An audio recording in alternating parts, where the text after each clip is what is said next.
બગદાણાની બબાલમાં જયરાજ આહિરની ધરપકડ બાદ પણ કોળી સમાજમાં હજુ પણ રોષ જોવા મળી રહ્યો છે અને ગઈકાલે એક સભા મળી હતી જે સભામાં નવનીત બાલદિયા પણ ઉપસ્થિત હતા અને બીજા આગેવાનો પણ ઉપસ્થિત હતા ત્યાં શું નિવેદન આપ્યું છે તેની વિગતે ચર્ચા કરીશું। નમસ્કાર, હું છું પ્રથમ મોદી, આપ જોઈ રહ્યા છો નિર્ભય ન્યૂઝ।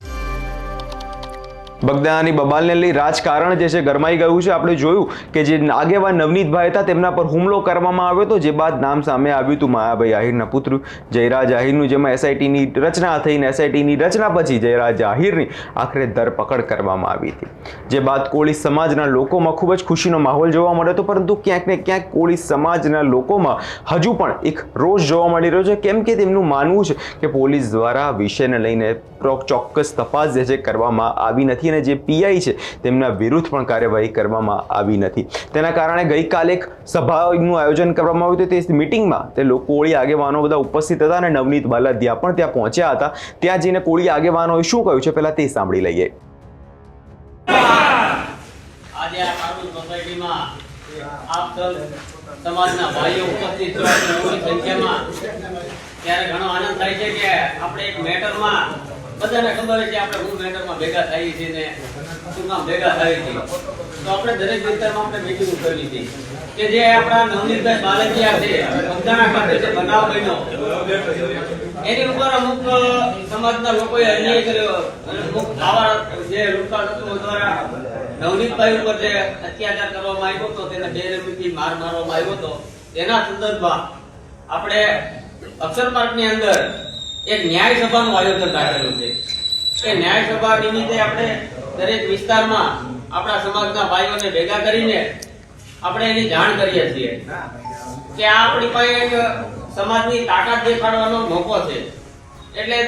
દરેક વિસ્તારમાંથી ભાવનગર શહેર, ભાવનગર જિલ્લા અને આજુબાજુના જિલ્લાઓમાંથી ભાઈઓ ભેગા થાય અને આપણે આપણા સમાજની તાકાત બતાવીએ। તે માટે આ આગેવાનો આપણી વચ્ચે આવ્યા છે, તો એ આગેવાનોને આપણે સાંભળવાના છે કે આપણે શું કઈ રીતનું આયોજન છે અને આપણે સમાજના હિત માટે શું કરી શકીએ ભેગા મળીને। તો આ વિશે હું અશોકભાઈ મામસીને વિનંતી કરીશ કે આપણને કાર્યક્રમ આપ સૌને ખબર છે બગદાણાની જે મેટર બની છે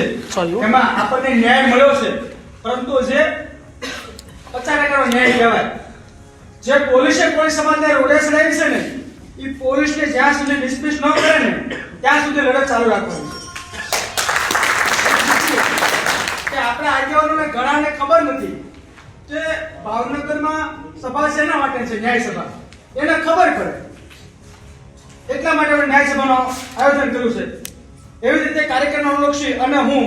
યુવાનો છે અને આ લડતની અંદર જે લોકોએ ખૂબ જ સારી એવી મહેનત કરીને જે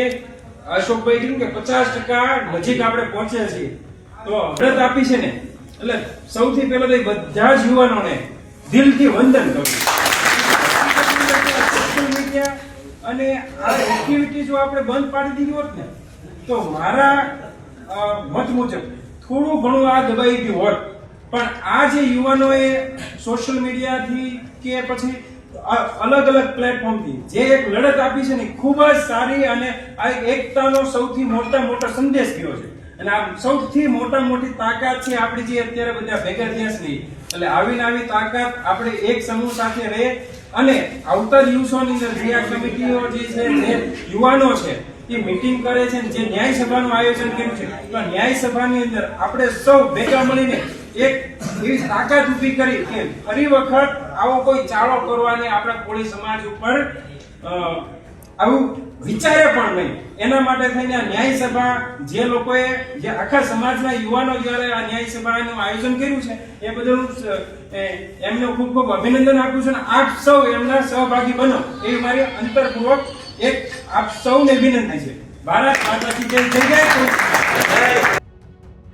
કોળી આગેવાનોનું સ્પષ્ટ કહેવું છે જો આ લડતમાં કોળી સમાજના લોકો અને કોળી સમાજના યુવા વર્ગ જો ઉપસ્થિત ના હોત અને તેમનું સમર્થન ના હોત તો નવનીત બાલદિયાને હજુ પણ આ વિષયમાં ન્યાય મળ્યો ના હોત। કોળી સમાજના લોકોએ સ્પષ્ટ ચીમકી આપી દીધી છે કે મહાસંમેલનથી આપણે સરકારને એક જ સ્પષ્ટ વાત કહેવાની છે કે જે 2 પોલીસ કર્મીઓ છે જે આ શરૂઆતમાં જેમાં નામ જોગ ફરિયાદ જયરાજ આહિરની લખવામાં આવી નથી, તેમનું નામ ફરિયાદમાં કેમ ના લખવામાં આવ્યું તેનો જવાબ આપવામાં આવે ને જે 2 પોલીસ IAS અધિકારીઓ છે તેમના વિરુદ્ધ કડક કાર્યવાહી કરવામાં આવે, તેમને સસ્પેન્ડ કરવામાં આવેની માંગ અત્યારે કોળી સમાજના લોકો કરી રહ્યા છે. આપણે સૌ જાણીએ છીએ કે 1 ફેબ્રુઆરીએ એક આ મહાસંમેલન યોજાવા જઈ રહ્યું છે, જેને આ લોકો ન્યાય સભા કહે છે. નવનીત બાલદિયાના ન્યાય માટેની ન્યાય સભા જે કોળી સમાજના લોકો જે કહી રહ્યા છે. હવે જોવાનું રહ્યું કે આ ન્યાય સભા બાદ પણ શું નવનીત બાલદિયાને ન્યાય મળે છે ખરી કે નહીં. આ વિષય લઈને તમારો શું અભિપ્રાય છે તેમને કમેન્ટ કરી ચોક્કસથી જણાવજો અને અમારી ચેનલ નિર્ભય ન્યૂઝને લાઇક, શેર અને સબસ્ક્રાઇબ કરવાનું ભૂલશો નહીં.